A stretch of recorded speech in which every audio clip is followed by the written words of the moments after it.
D'accord, pas particulièrement. Donc, on va parler des temps de la fin et de l'attitude du disciple dans ces temps de la fin. Tout simplement.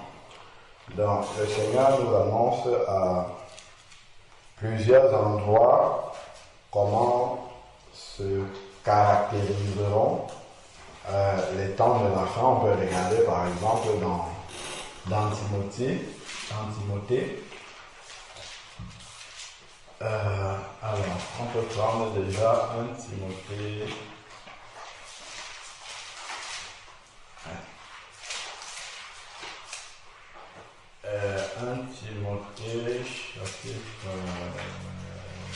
2 Timothée. On va prendre plutôt 2 Timothée, chapitre 3, à partir du premier verset. 2 Timothée, chapitre 3, à partir du premier verset. C'est vrai que dans cette version-là, il y a des articles qui sont intercalés, donc, parce que c'est une Bible d'études. Donc, il y a... non, ça va, je m'en ouais. C'est bon. Alors, dans 2 Timothée chapitre 3, l'apôtre Paul prévient Timothée de cette façon. Il dit, sache que dans les derniers jours, il y aura des temps difficiles. Donc, le fait que nous soyons dans la fin des temps et que la marche soit aussi difficile n'est pas quelque chose qui doit nous surprendre. Je me souviens au moment où vraiment on était au plus fort des temps de restriction, ou même à midi comme ça pour aller passer à côté du travail, il y a un grand supermarché. Même l'accès au supermarché, toutes les entrées du supermarché étaient sous le contrôle des vigiles qui contrôlaient le pass sanitaire. Et tous mes collègues, quasiment, je crois que j'étais le seul à ne pas être vacciné.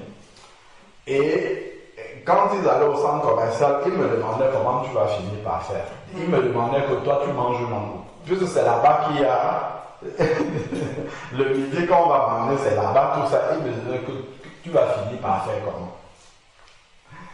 Donc, c'est vrai que dans la progression des mesures, à un certain moment donné, on peut se retrouver dans une situation où on se sent tellement acculé qu'on est prêt à céder. Mais il ne faudrait pas qu'on oublie que le Seigneur avait dit qu'il y aura des temps difficiles. Et que ces temps difficiles-là, il va falloir tenir dans ces temps difficiles-là. C'est pour ça que le Seigneur Jésus, si on prend, on garde un doigt là dans Timothée, on va regarder dans l'Apocalypse. Il y a une manière dont le Seigneur parle de l'Apocalypse 2 et 3. Il y a une manière dont le Seigneur parle aux églises. Notamment juste les conclusions. Et il y a une phrase qui attire toujours mon attention. Si on prend par exemple au chapitre 2, quand il parle à l'église d'Éphèse, ça commence au début du premier verset, mais on ne va pas lire tout ça, c'est juste la conclusion.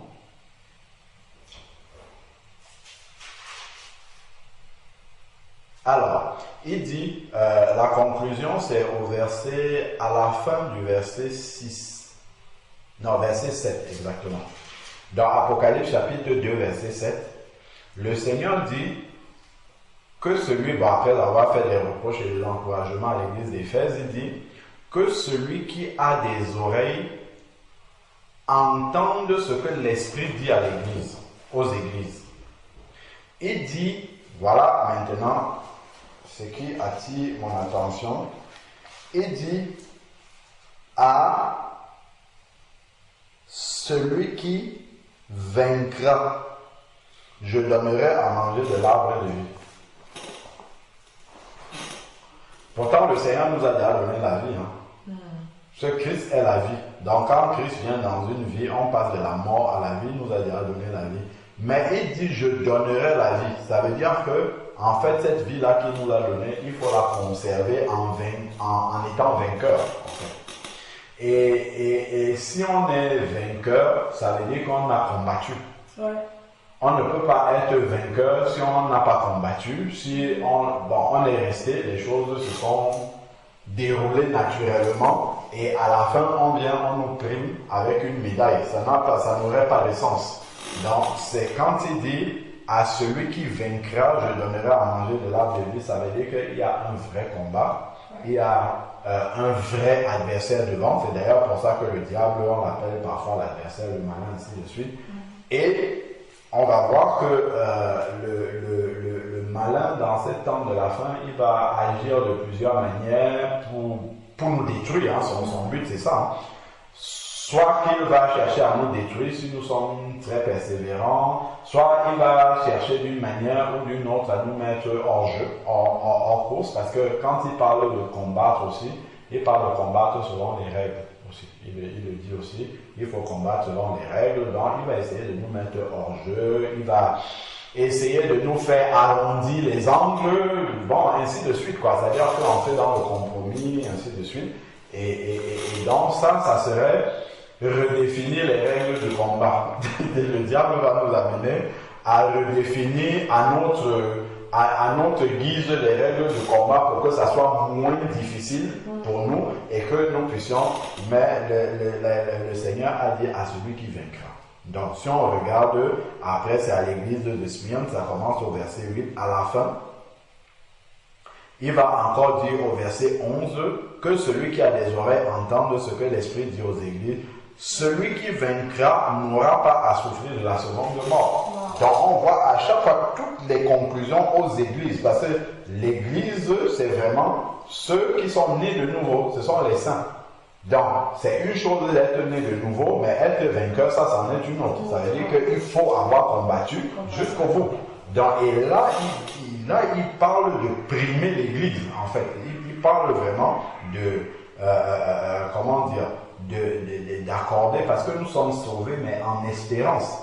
Là maintenant c'est le salut concret véritable de la fin, où le Seigneur vient, il dit oui voilà, tu as par exemple la parabole des talents, où il arrive, il dit oui voilà, tu avais 3 talents, tu as fructifié, entre dans la joie de ton maître. Tu vois, donc là c'est vraiment la récompense, là on entre dans le concret du salut que nous avons obtenu en Jésus-Christ, et on voit qu'il y a un combat à mener. Donc ce n'est pas automatique comme ça. À celui qui vaincra, il n'aura pas à souffrir de la seconde mort. Et ça, c'est à l'église que ça s'adresse, ça ne s'adresse pas aux païens, ça s'adresse à l'église.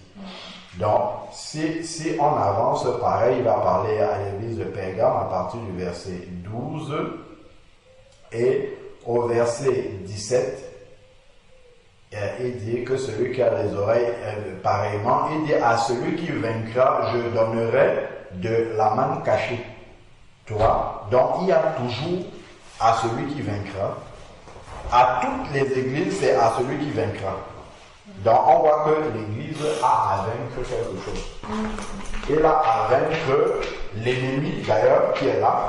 Il a à vaincre la chair qui est là. Il y a l'ennemi qui est dehors. Il y a la chair qui est en nous.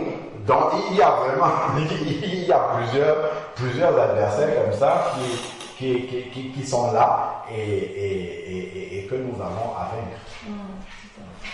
Donc, et ça, c'est pour ça qu'il nous donne les armes spirituelles, il nous donne le discernement, il nous assiste par son esprit, et ainsi de suite. Donc, voilà. Donc, ensuite, maintenant, au verset 18, c'est à l'église de Thyatire. La lettre à l'église de Thyatire qui commence. Et si nous suivons la lettre à Thyatire, au verset 26, il va encore dire à celui qui vaincra et qui gardera jusqu'à la fin des œuvres. Donc on voit ici qu'il y a la notion de vaincre et en plus il y a la notion de la persévérance. Donc, comme Ecclésiaste a dit, il vaut mieux la fin d'une chose que son commencement. Donc, c'est bien de bien commencer, mais il faut aller jusqu'au bout. Voilà, c'est ça. Jusqu'à la fin. C'est pour ça qu'il parle de garder ses œuvres jusqu'à la fin. Il ne faut pas s'arrêter en chemin. Donc, verset 26, à celui qui vaincra et qui gardera jusqu'à la fin mes œuvres, et là, il y a la récompense qui arrive. Donc, il faut garder les œuvres du Seigneur jusqu'au bout. Bien sûr, il met à notre disposition tout ce qui est nécessaire, tout ce qui est utile pour que nous puissions garder ces œuvres-là jusqu'à la fin. Mais il faudrait que nous ayons la volonté et l'engagement, la consécration qui est nécessaire pour pouvoir garder ces œuvres-là. Si on prend le chapitre 3, c'est pareil. Ça s'adresse à l'église. Dans Apocalypse chapitre 3, ça commence par la lettre à l'église de Sardes. Voilà. Donc, il va parler à l'église de Sardes et on va aller voir la conclusion au verset 6. Alors, voilà, verset 5. Celui qui vaincra sera revêtu ainsi de vêtements blancs. Je n'effacerai point son nom. Cette conclusion-là, elle est vraiment solennelle. Il dit, je n'effacerai point son nom du livre de vie. Donc, quelqu'un peut avoir son nom effacé du livre de vie. Oui, c'était inscrit et après, ça peut être effacé parce qu'il n'a pas persévéré jusqu'à la fin, parce qu'il n'a pas vaincu jusqu'au bout. Donc, c'est vraiment important de ne pas s'arrêter en chemin, c'est ça. De ne pas s'arrêter en chemin et se contenter de, voilà, je m'étais converti à un moment donné, j'ai marché avec Jésus, j'ai été un enfant de Dieu, tout ça, non. Il ne faut pas vivre dans le passé, c'est le présent qui compte jusqu'à la fin. Jusqu'à la fin. Il y a des gens qui, il y a une doctrine qui te croit, les gens qui croient que tu es sauvé, c'est sauvé à vie. Sauvé une fois, sauvé pour toujours. Ouh là là. Et il y a beaucoup de versets dans la parole de Dieu qui disent le contraire de ça. Le contraire. Donc on voit déjà ici les versets que nous sommes en train de lire, que Jésus parle à l'église. Dans l'église, c'est l'ensemble de ceux qui sont nés de nouveau, qui ont été sauvés déjà, qui sont dans le corps de Christ. S'il s'adresse comme ça à elle, ça veut dire que ce n'est pas gagné. Ce n'est pas quelque chose qui est acquis, quelles que soient les conditions. Voilà, non. Il faut vraiment aller jusqu'au bout. Dans verset 7, il écrit à l'église de Philadelphie. Dans l'église de Philadelphie, ainsi de suite. Même l'église de Philadelphie à laquelle il n'a fait aucun reproche. Il y a quand même quelque chose d'important qu'il dit à l'église de Philadelphie à la fin. Il dit, verset 11, je viens bientôt, retiens ce que tu as. C'est-à-dire que c'est une église qui marche correctement, droitement, avec le Seigneur à laquelle il n'y a aucun reproche à faire. Et il lui dit de retenir. Tu vois, donc si c'est que c'était sauvé une fois, sauvé pour toujours, ça y est, tu es sauvé. Il n'y a rien à retenir. Même si tu ne retiens pas, tu sais qu'au moins un jour, tu as été sur le droit chemin, donc c'est bon. Mais il lui dit, comme tu as déjà, tu as déjà le témoignage de la bonne marche, la marche fidèle avec moi, conserve jusqu'à la fin. Il ne faut pas que tu le perdes entre temps. Parce que si Philadelphie perd cette fidélité au Seigneur là, ce n'est pas la promesse qu'il a donnée là, qui va s'accomplir, c'est autre chose. Voilà. Donc c'est retien, il le dit ici. Et qu'est-ce que l'un des encouragements, il dit parce que tu as gardé la parole. Donc, une chose importante, c'est de garder la parole de Dieu, ne jamais s'écarter. Nous sommes dans les temps de la fin où il y a beaucoup de beaucoup de choses qui se pratiquent en dehors de la parole. Donc quelqu'un va commencer à faire ça, tout le monde va suivre aussi parce que c'est nouveau. Parce que c'est une nouvelle doctrine. Ah, on n'avait pas encore vu ça. Ah, on n'avait pas encore. Est-ce que la parole de Dieu soutient que c'est comme ça que ça doit se passer? Donc on voit ici que cette église fidèle à laquelle le Seigneur ne reproche rien à garder la parole de la persévérance. C'est-à-dire à garder la parole de Dieu et à persévérer jusqu'à la fin en gardant la parole de Dieu. Je pense même d'ailleurs qu'à une autre église, il a dit que tu as peu de puissance, mais tu as gardé ma parole, toujours. Donc, c'est Philadelphie. Voilà.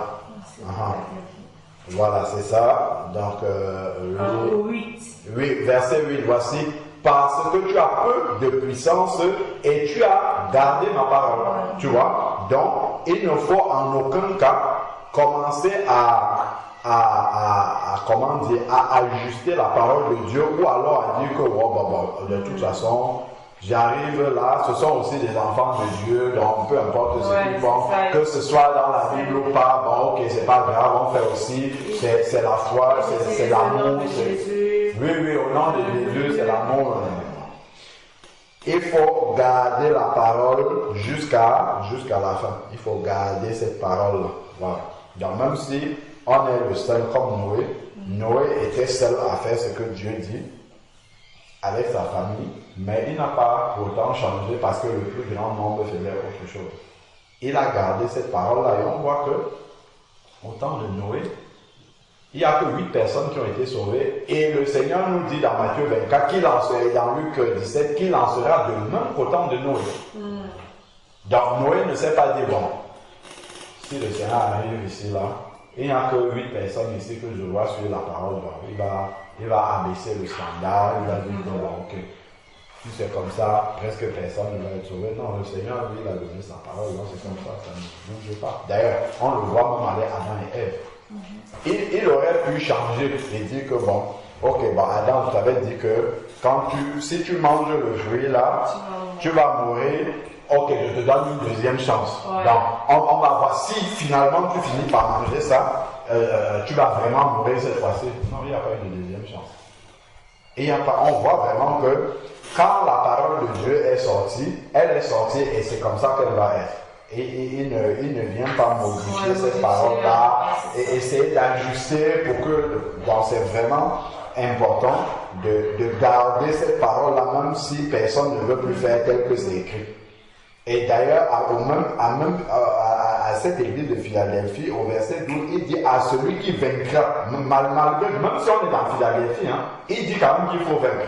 C'est quand même impressionnant que même à une église qui marche déjà correctement, il dit celui qui vaincra, toujours. À toutes les églises. Après, il va parler à l'église de Laodicée, c'est la dernière à partir du verset 14.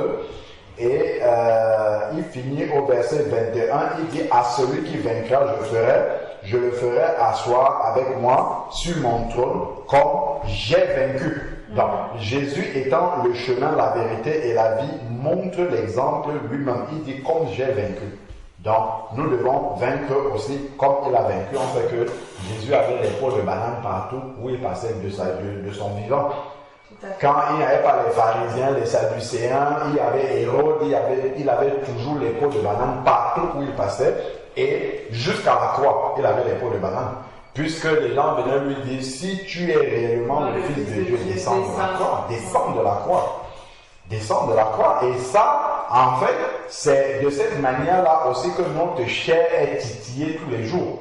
Parce que il y a comment dire, le Seigneur nous demande d'accepter d'être injustement traité, nous demande de renoncer. Donc, parfois, justement, nous pouvons renoncer à quelque chose, mais la chair nous dit non, ne renonce pas à ça, n'accepte pas parce que tu as droit, Jésus avait le droit de vivre, il était juste. Mais il a dû renoncer à cette vie-là. Il avait la possibilité de descendre de la croix, mais il n'est pas descendu. Il n'est pas descendu de la croix. S'il était descendu, on serait tous perdus. Donc il est resté à la croix jusqu'à la fin. Et dans Colossiens chapitre 2, il est dit que Jésus a vaincu toutes les puissances, les dominations en les livrant publiquement à la croix. Comment est-ce qu'il les a vaincus à la croix? En renonçant tout simplement. C'est le renoncement de manifester sa puissance à la croix qui les a vaincus. Et on voit que nous avons cette tentation-là, instant par instant, dans la vie, de rester en vie ou bien de nous accepter mourir totalement pour que Christ vive en nous. Voilà. À tous les instants, c'est là, et il dit que si nous vaincrons là, comme lui-même il a vaincu, alors on aura toutes ces grâces-là. Donc on peut le lire dans Timothée. Dans ces temps difficiles-là, dont l'apôtre Paul avertit Timothée, sont les temps par lesquels nous aussi, nous sommes appelés à passer, nous qui sommes parvenus à la fin des temps. Et donc, cela ne doit pas nous surprendre comme quelque chose qui est juste là ponctuellement et qui va s'arrêter. Non, c'est vraiment une caractéristique de la fin des temps qui va perdurer, parce que la Bible a dit que c'est dans ces temps difficiles-là que le Seigneur va arriver. Donc ensuite, il décrit un peu ces temps difficiles. Il dit pas les hommes seront égoïstes. Égoïste, c'est vraiment égocentrique. Et ça, on voit avec l'actualité, ça, il n'y a même pas. Chacun ne pense qu'à lui, ainsi de suite. Donc, amis de l'argent, on voit que l'argent, c'est ce qui dirige le monde. Malheureusement, c'est gangrène même l'église aussi et tout ça là. Donc, fanfarons, aucun blasphémateurs, rebelles à leurs parents, voilà, les enfants n'écoutent plus, tout ça, ainsi de suite. On voit ça partout. Donc, ensuite, maintenant, ingrat, irréligieux. Oui, quand tu parles de la foi, ça, les gens peuvent t'envoyer balader sans aucune vergogne, sans aucun respect. Insensible, déloyaux, calomniateurs, intempérants, cruels, ennemis des gens de bien. Donc, maintenant, quand tu es bien, tu peux t'attirer des ennemis plutôt que des amis. Donc, ennemis des gens de bien, traîtres, emportés, enflés d'orgueil, aimant le plaisir plus que Dieu. Voilà maintenant quelque chose qui est frappant. Il y a quelque chose qui est frappant dans ce passage-là. C'est vrai que tout ce qu'il a décrit là, ça, c'est une description complète du monde dans lequel nous vivons. C'est clair. Mais à la conclusion, il y a quelque chose qui va à la conclusion. En tout cas, la dernière verset 5 là, il y a quelque chose qu'il dit qui attire quand même l'attention. Il dit ayant l'apparence de la piété, mais régnant ce qui en fait la force. Ayant l'apparence. Les païens n'ont pas l'apparence de la piété. Du tout. Ils savent qu'ils sont païens. Ils vivent selon leur propre désir, donc ils ne font pas semblant, ils sont païens. Mais ici, on nous parle de l'apparence de la piété. Donc ça veut dire que même au milieu de l'église, même au milieu de ceux qui sont censés connaître Dieu, eux, ils ont quand même la piété. Donc ils vont garder... Ils vont garder un extérieur. Ils vont garder un extérieur qui montre qu'ils sont toujours avec Christ, alors que la vie de Christ, ils ne l'auront plus. Ça, c'est une image aussi des temps de la fin. C'est-à-dire que tu vas voir un frère, une soeur, tu vas continuer à causer avec lui, frère, alors qu'il est sorti de la foi depuis longtemps. Parce que la crainte de Dieu a disparu de son corps, de son cœur. C'est ça, vraiment, ce qui fait la force de la foi, c'est la crainte de Dieu. C'est-à-dire que quand je me trouve devant une situation, qu'est-ce que Dieu pense de ça? C'est vraiment l'attitude devant le péché, tel que 1 Jean chapitre 3, versets 9 et 10 le dit. Et dit que quelqu'un qui est né de Dieu ne pratique pas le péché, donc il ne pêche pas volontairement, à cause de la semence qui est en lui. Cette semence-là, c'est la parole de Dieu qui a été semée et qui est conservée en lui par le Saint-Esprit.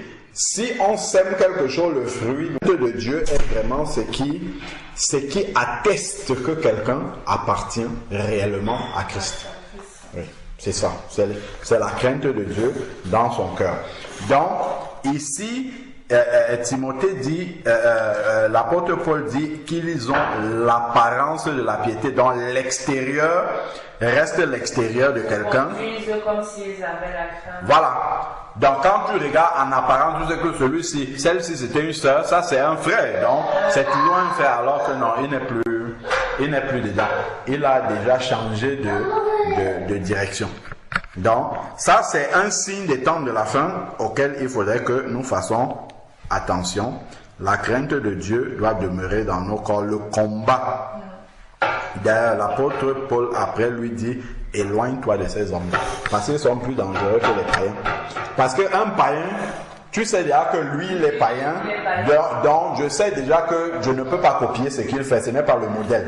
Mais quand tu as quelqu'un qui est censé être un enfant de Dieu, tu dis: bon, lui, je ne dois pas me méfier de lui, c'est un enfant de Dieu. On est de la même famille, on a l'Esprit de Dieu en commun, donc je peux le suivre les yeux fermés, et que en avançant, tu te rends compte que, en fait, il est déjà dans la compromission, ainsi de suite. Là, ça peut être très dangereux parce qu'il peut t'entraîner et il peut même te convaincre.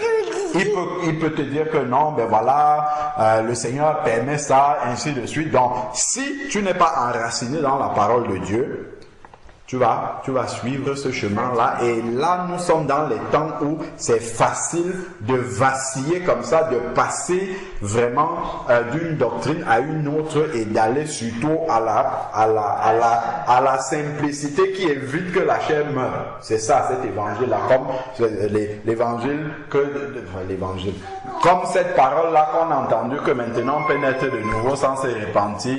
Il suffit juste que ton cœur soit on prêche la parole comme ça, et puis il y a une joie qui vient dans ton cœur, une paix qui vient dans ton cœur. Tu es un enfant de Dieu, comme tu n'as rien à faire, parce que de toute façon tu es mort, donc un cadavre ne peut rien faire, donc c'est Dieu qui fait tout. Il fait tout pour toi, tu nais de nouveau, comme un robot vraiment, enfin, tu fais tout, tu n'as aucune décision à prendre, et c'est Dieu qui fait. Et ça, on voit une vague d'enfants de Dieu qui tombent dedans parce que la chair ne veut pas mourir. La chair ne veut pas mourir. On a dit: descends de ta croix. Ils ont vite sauté de la croix là pour descendre parce que la consécration, l'engagement n'était pas là d'aller jusqu'au bout. Malheureusement. Donc, ayant la parole, et l'apôtre Paul dit: éloigne-toi de ces hommes-là, parce que ces hommes-là peuvent te corrompre. Éloigne-toi de ces hommes-là. Il en est qui s'introduisent dans les maisons, et ainsi de suite. Ensuite, maintenant, on lit au chapitre 4. Là, on regarde les caractéristiques de cet homme de la fin, la manière dont un enfant de Dieu doit vivre.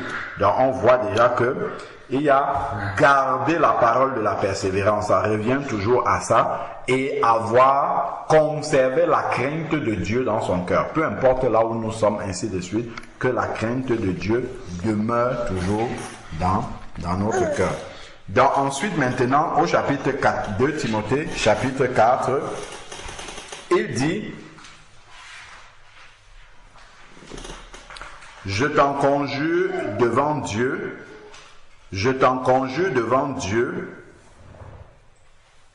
et devant notre Seigneur Jésus-Christ, qui doit juger les vivants et les morts au nom de son apparition et de son royaume.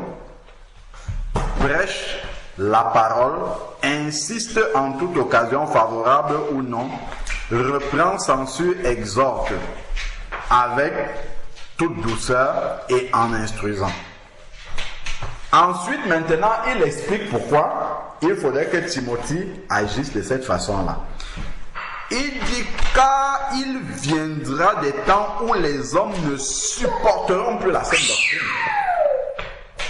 Donc quand on va dire à quelqu'un qu'il faut que tu renonces, il faut que ta chair meure, il faut que la crainte de Dieu demeure dans ton cœur, même si ça ne va pas, la volonté de Dieu ne va pas dans le sens de ce que tu veux, il faut que tu acceptes que Dieu fasse en toi ce qu'il a prévu.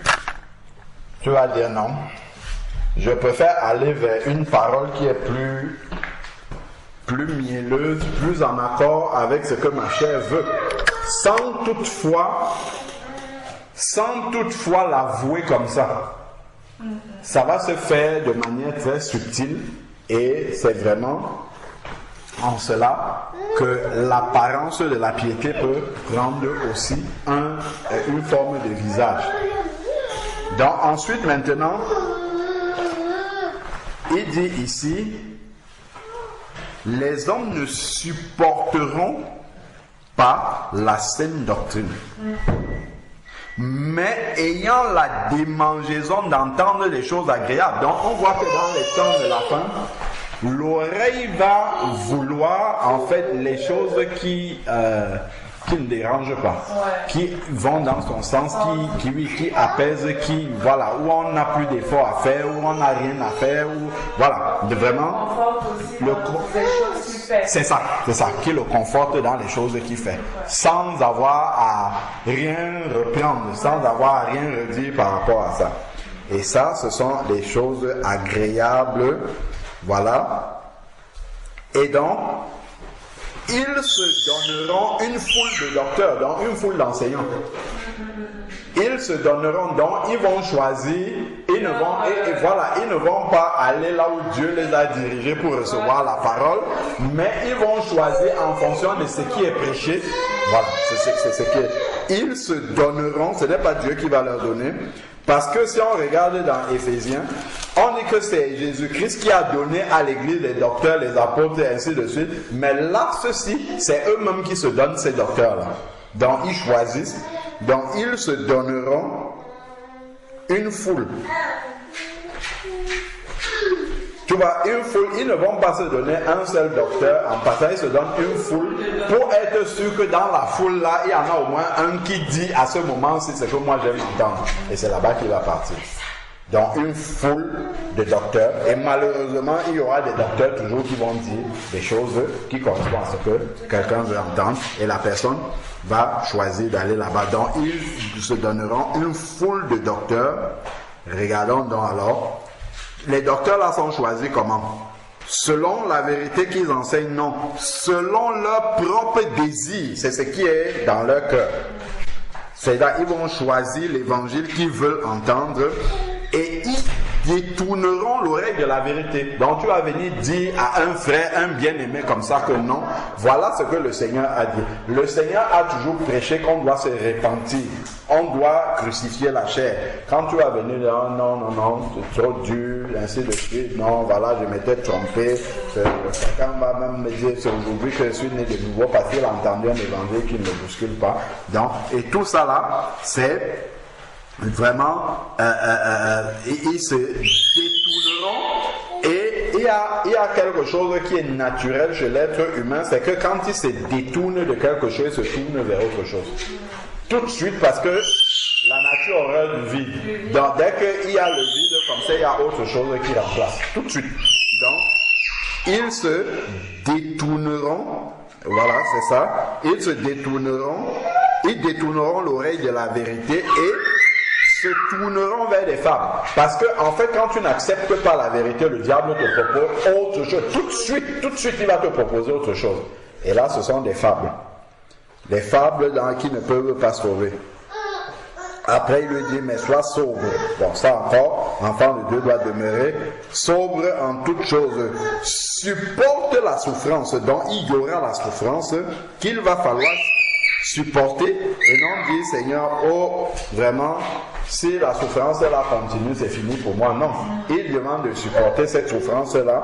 Donc, dans les temps de la fin, il y aura la souffrance. Fais l'œuvre d'un évangéliste, remplis bien ton ministère.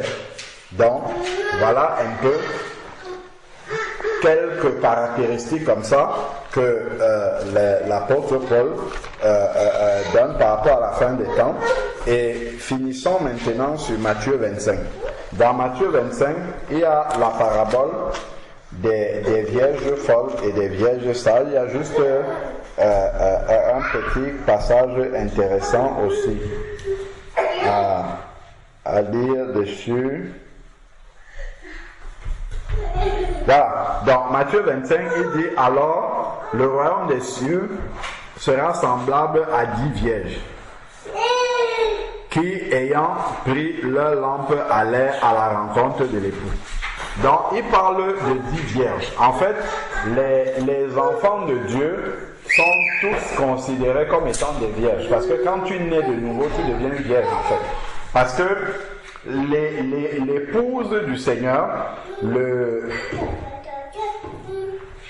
ceux qui sont nés de nouveau sont les fiancés du Seigneur. Donc, ils sont censés devenir vierges. Quand on parle de vierges, c'est vierges de péché, en fait. Voilà. Donc, ils sont vierges de péché. Donc, ici, quand la Bible parle des 10 vierges, c'est 10 enfants de Dieu.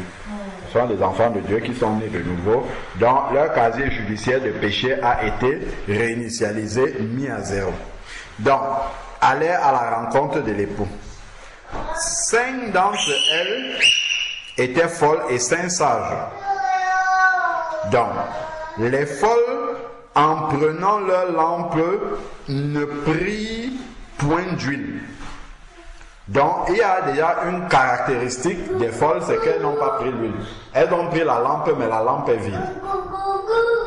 Donc, on peut avoir une coquille comme ça, mais il n'y a rien dedans. C'est vide, ça ne pèse pas. Donc, il n'y a pas, parce que c'est l'huile qui entretient la lumière. C'est l'huile qui fait en sorte que la lampe continue à briller. Donc, s'il n'y a plus d'huile, la lampe ne peut pas briller. Voilà. Donc, il dit maintenant... Voilà.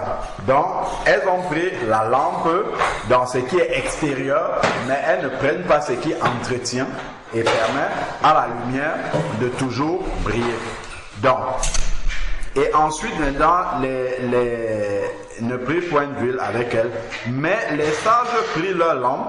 Elles ont compris qu'il ne suffit pas juste d'avoir la lampe, mais il faut de l'huile avec. Il ne suffit pas juste de dire oui, je suis un enfant de Dieu, je connais la Bible, mais il faut ce qui entretient que tu es un enfant de Dieu. Donc ensuite maintenant, donc, elles ont pris l'huile, de l'huile dans des vases. Comme l'époux tardait, comme on peut s'impatienter, pourquoi Jésus ne revient pas, ainsi de suite. Comme l'époux tardait, tous s'assoupirent et s'endormirent. Donc l'ensemble, ils se sont endormis. Maintenant, il y a quelque chose qui va venir faire la différence. Au milieu de la nuit, on cria, voici l'époux. Donc on voit qu'il y a quelque chose de soudain qui arrive. Quelque chose de surprenant. Le retour de l'époux, c'est quelque chose de surprenant. D'où déjà, on doit se tenir prêt tout le temps. Donc ça nous rappelle déjà cela. Ensuite, il dit... aller à sa rencontre. Donc, il faut aller là tout de suite. Il faudrait que nous puissions demeurer dans un état où on est prêt à rencontrer Jésus tout le temps. Ça, c'est vraiment garder cette parole de la persévérance. Être prêt tout le temps, ne pas remettre à demain ce qu'on peut faire aujourd'hui, ainsi de suite. Parce que nous sommes vraiment dans ces temps-là qui sont imminents. Donc, ensuite, maintenant, il dit, voici l'époux. Aller à sa rencontre. Alors toutes les vierges se réveillaient. Donc tout le monde s'est réveillé, tout le monde a bien entendu le cri et préparaient leurs lampes. On voit que les lampes sont indispensables pour aller vers l'époux parce qu'il faut être éclairé pour pouvoir. La parole de Dieu est une lampe à nos pieds. Donc cette parole-là doit toujours demeurer en nous. Il ne faudrait pas qu'on ait déjà laissé la parole de Dieu loin de nous et que nous soyons en train d'aller. C'est que là on va dans l'obscurité. Parce que c'est cette parole-là qui nous éclaire si nous avons décidé d'obéir à cette parole-là. Donc ensuite maintenant,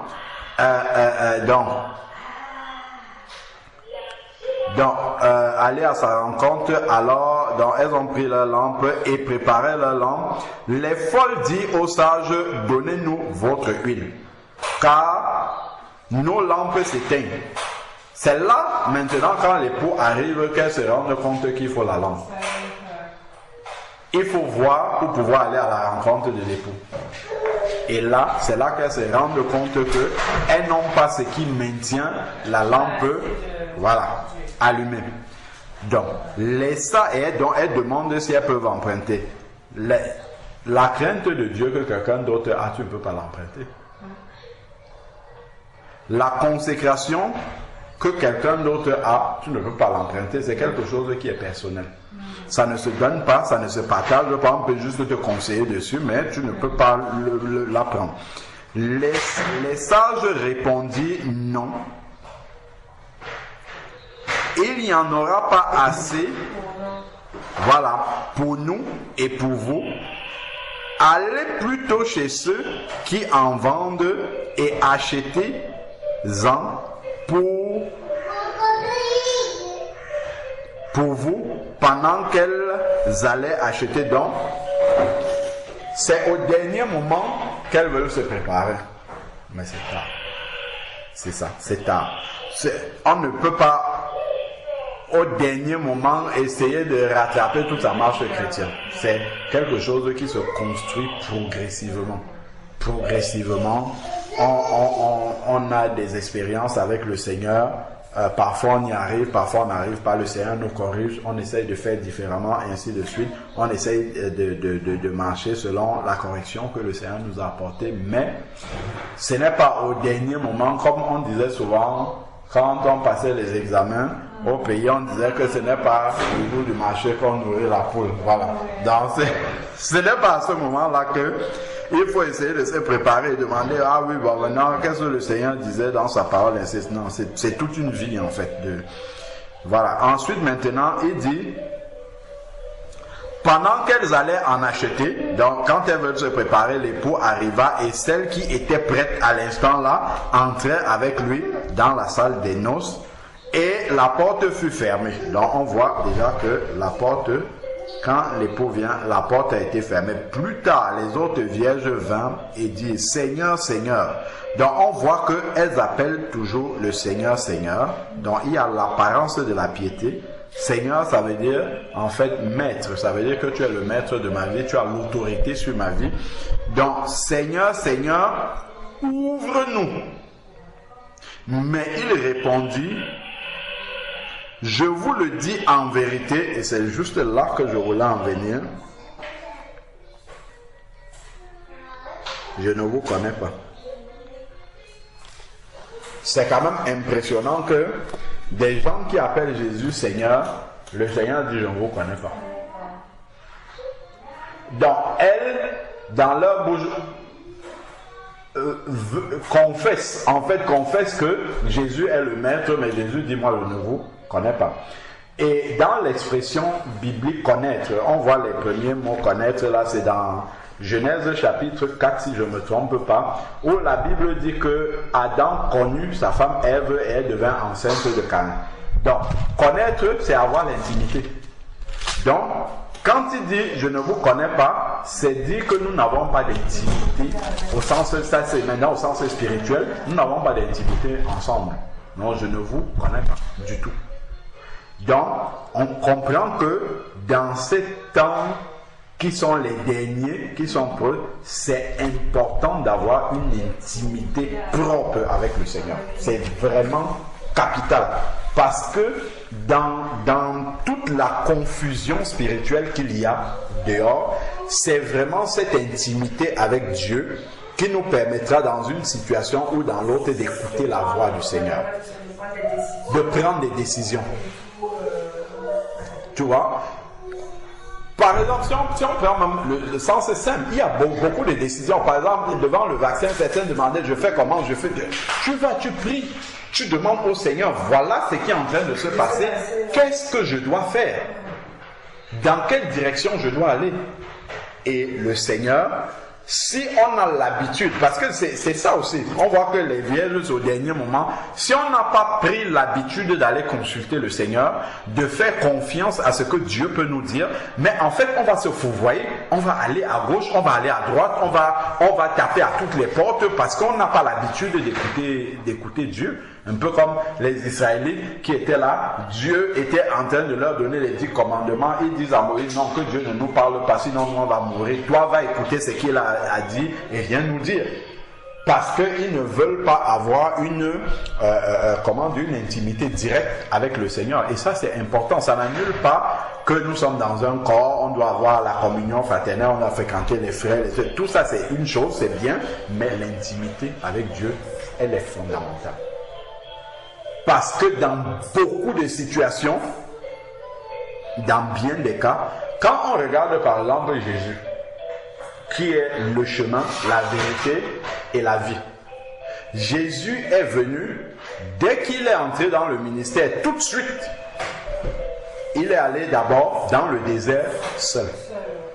Il n'est pas allé avec quelqu'un. Il est allé seul. Il est resté 40 jours dans le désert en communion directe avec le Père, seul. Première chose. Donc le Seigneur lui a donné les directives, tout ce qu'il faut pour démarrer le ministère. Et dès qu'il commence le ministère, il nous montre l'importance de la communion fraternelle. Il voit deux frères, Simon, et dit, suivez-moi. Vous êtes des pêcheurs de poissons, je vous ferai pêcheurs d'hommes. La communion fraternelle. On n'est pas seul dans un corps, il faut être plusieurs. Il les prend, mais pendant tout le déroulement de son ministère, on voit que Jésus était avec les disciples, il accomplissait son ministère, mais après il se retirait toujours. Il se retirait, on dit Jésus allait prier toute la nuit à la montagne, il avait toujours cette communion personnelle là avec Dieu. Et maintenant, au moment où l'épreuve est arrivée, dans Matthieu 26, tous les disciples, ils disent, c'est Pierre qui a commencé. Quand Jésus a dit qu'il va aller à la croix, Pierre dit déjà que tu ne vas pas aller à la croix, ne plaise à Dieu, cela ne t'arrivera pas. Jésus dit, arrière de moi, Satan. Tes paroles sont les paroles d'hommes, ce ne sont pas mes paroles. Donc voilà un premier discernement. Alors que Pierre venait quelques versets plus haut, quand Jésus a dit, qui dit-on que je suis? Ils ont dit, ils disent que tu es un prophète, ainsi de suite, tu es Jean-Baptiste. Après, il dit, vous, qui dites-vous que je suis? Pierre a dit, tu es le Christ, le Fils du Dieu vivant. Il dit que ce n'est pas la chair et le sang qui te l'ont révélé, c'est mon Père. Jésus aurait pu être séduit par ça et dire, wow, Pierre, il parle toujours de la part de Dieu. Mais quand le même Pierre est venu avec une parole de Satan, il dit, arrière de moi, Satan. Donc, il arrivait à discerner ce qui est de Dieu et ce qui n'est pas de Dieu dans la bouche de la même personne. Donc, en tant que dans cette communion personnelle-là avec Dieu, nous devons être capables de discerner, même dans la bouche d'un enfant de Dieu, ce qui vient de Dieu, de ce qui ne l'est pas. Mais si on n'a pas cette communion personnelle-là, le même qui parlait de Dieu, Pierre, il parlait de Dieu, il a dit que c'est Dieu qui lui a révélé ça. Le même peut parler de la part de Satan. Et dans les temps de la fin, il suffit juste de ne pas veiller. Comme ça, Satan peut parler dans notre bouche. Et donc si celui qui est en face n'a pas aussi ce discernement-là, il va absorber tout sans trier. Il va absorber tout sans trier. Et c'est comme ça qu'il peut se retrouver à côté de la plaque. Comme je disais maintenant, à Gethsémane, Jésus se retrouve seul. Il annonce aux disciples ce qui va arriver. Pierre va dire que moi je ne t'abandonnerai. Même si eux tous ils t'abandonnent, moi je vais rester. Tous les disciples, Pierre a dit ça, ils disent la même chose aussi. Nous tous, on va rester. Dès que les soldats du souverain sacrificateur sont arrivés, ou là, des bandades. Ils sont tous partis. Les mêmes qui venaient de promettre là sont partis. Et qu'est-ce qui a permis à Jésus de tenir? Tu vois comment la communion fraternelle peut échapper. La communion fraternelle qu'il avait cherchée, là maintenant Jésus, il se retrouve, il n'a plus de communion fraternelle. Comment il fait? Donc, si la communion fraternelle, c'est-à-dire les frères, les sœurs, tout ça, si c'était tes seuls béquilles, il n'y avait plus de frères et de sœurs à côté de Jésus au moment où il est devant Pilate, au moment où il est devant les soldats, ainsi il était seul. Donc, s'il n'avait pas cette communion-là avec le Père, s'il n'avait pas une communion directe avec Dieu, il allait flancher. Et ça nous montre que la communion fraternelle aide les soutiens des frères et des sœurs, l'intercession, la prière, le groupe, tout ça, ça aide. Mais il y a des tests. Et on voit que le test final de Jésus, c'était seul, en fait. Donc, il y a tout ça, ça va nous aider, mais à un moment donné, nous serons seuls devant nos tests. Et ce sont les tests les plus importants. On sera seul devant nos tests. Donc, si on n'a pas eu l'habitude d'aller au pied du Père, d'aller dans cette communion, dans cette intimité-là, pour entendre la voix du Père et faire ce que Dieu nous dit, on va se fourvoyer. On va chercher à gauche, à droite, chercher la solution à gauche, à droite. Et Et bien souvent, on peut passer à côté. D'ailleurs, si Jésus écoutait la communion fraternelle, il aurait fait ce que Pierre lui disait. Il aurait dit, oui, bah, tu as peut-être raison. C'est vrai que je pensais que je devais aller souffrir là-bas, mais tu as raison. Tu as raison. Regarde quand Jésus doit aller ressusciter Lazare dans Jean 11. Jésus dit, notre ami Lazare s'est endormi. Les disciples ne comprenaient pas. Après, il dit, notre ami Lazare est mort. Mais je vais aller le réveiller. Tout de suite, Thomas dit, ce n'est pas là-bas qu'on devait te tuer, là où tu veux retourner là-bas. Jésus aurait pu dire, ah oui, c'est vrai que les Juifs ont voulu me tuer là-bas. Non, je n'irai pas le ressusciter. Mais, comme il avait cette communion-là directe avec le Père, même si Thomas lui dit une telle parole, il prend ça, il met ça de côté, parce qu'il sait que ça ne vient pas de Dieu. Pourtant, c'était dans sa communion intime directement, c'est-à-dire sa communion fraternelle la plus proche. Oui, ça venait de ses disciples les plus proches qui étaient là avec lui, mais il arrivait toujours à discerner. Donc on comprend que vraiment, dans cette marche-là, et notamment dans ces temps qui sont les derniers, c'est important que Dieu nous connaisse dans l'intimité. C'est vraiment important de plus en plus, vraiment, de pouvoir avoir cette intimité avec Dieu et de pouvoir l'entendre parler. Veillez, et après quand il dit « je ne vous connais pas », il dit « veuillez donc, puisque vous ne savez ni le jour ni l'heure ». Donc, même dans Matthieu chapitre 7, dans Matthieu chapitre 7, je pense que je vais m'arrêter là. Dans Matthieu chapitre 7, ça va toujours dans le même sens. Dans Matthieu chapitre 7,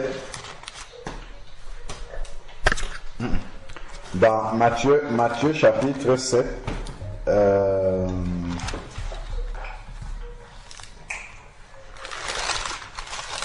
Matthieu chapitre 7,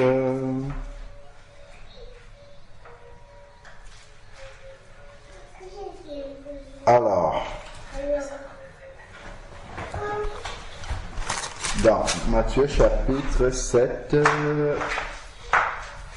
voilà, verset 21. Matthieu 7, verset 21, il dit,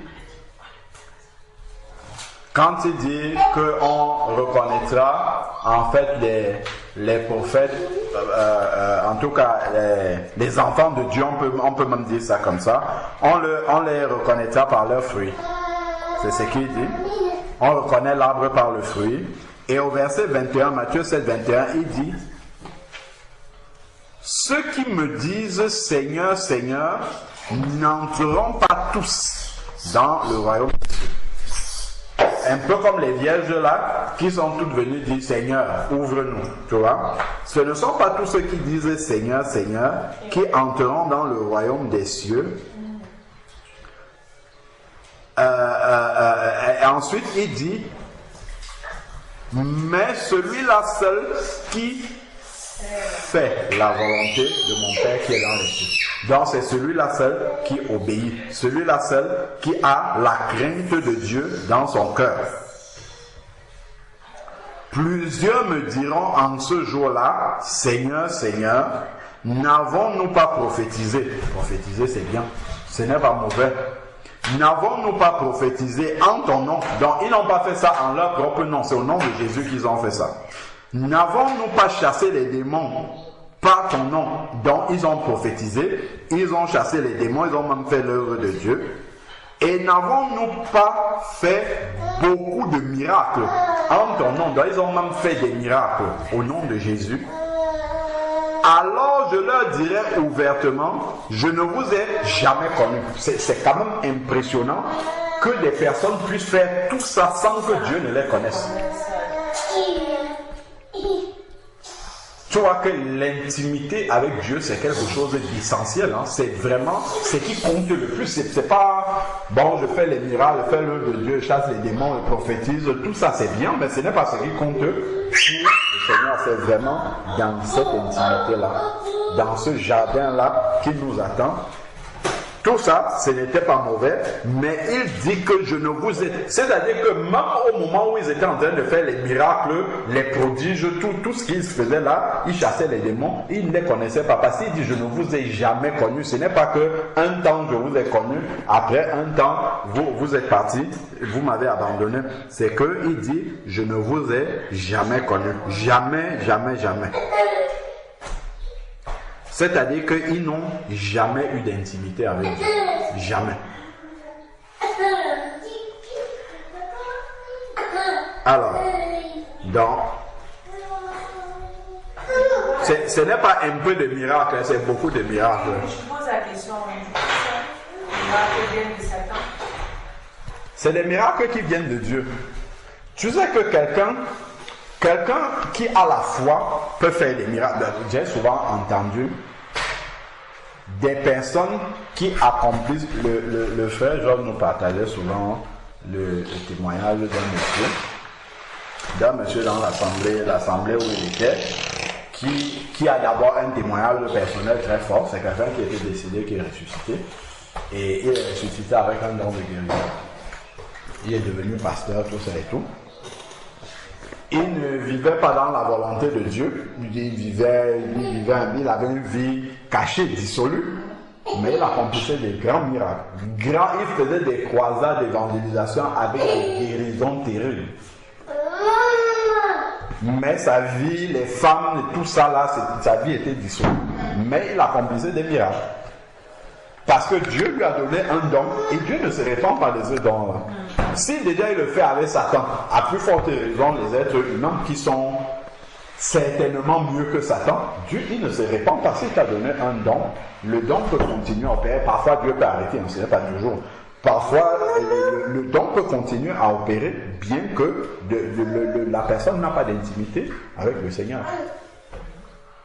Donc Dieu peut te choisir par exemple et dire bon, ok, toi, je veux que tu sois mon prophète, par exemple. Quand Dieu te choisit et il t'équipe, tu n'as pas encore, tu ne lui as pas encore donné les garanties, par exemple, que tu vas être obéissant. Même s'il sait même que tu vas marcher à côté de la plaque, il peut quand même te donner. Il te le donne. Il a donné à Samson, par exemple. Il a vu Samson a pris un autre chemin. Il a donné même à Salomon. Salomon qui finalement s'est détruit. Mais Dieu ne s'est jamais répandu. Dieu ne s'est jamais répandu de lui avoir donné tous ces dons-là. Oui.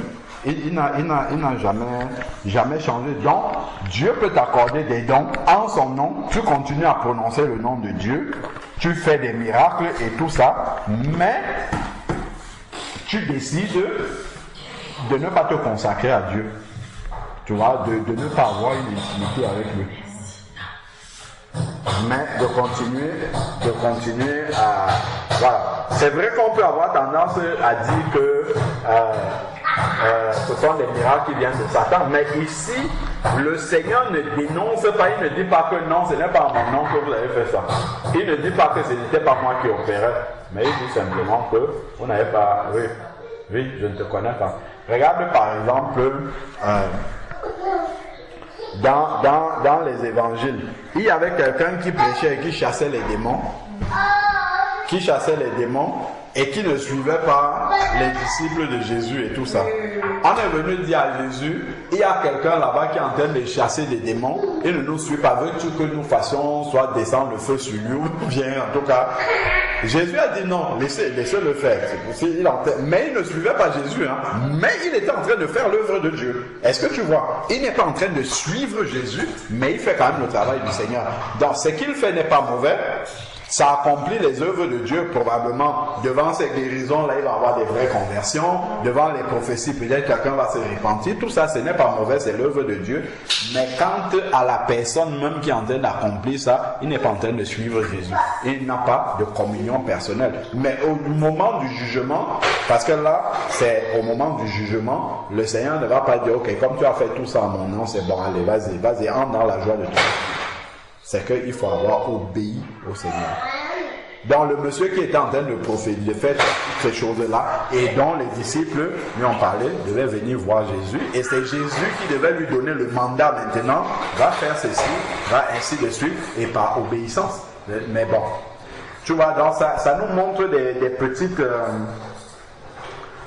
on peut dire des petites subtilités comme ça, où si on regarde seulement avec le regard humain, l'intelligence humaine, on va dire non, ça c'est un serviteur de Dieu, c'est vraiment la volonté de Dieu, il est dans la volonté parfaite de Dieu. Non, les miracles, tout ça, les prophéties, ça n'atteste pas que quelqu'un est dans la volonté de Dieu, c'est vraiment dans son intimité personnelle, dans son obéissance personnelle, dans sa vie personnelle, sa crainte de Dieu personnelle, c'est là vraiment qu'on sait si celui-ci est avec Dieu ou s'il n'est pas avec Dieu.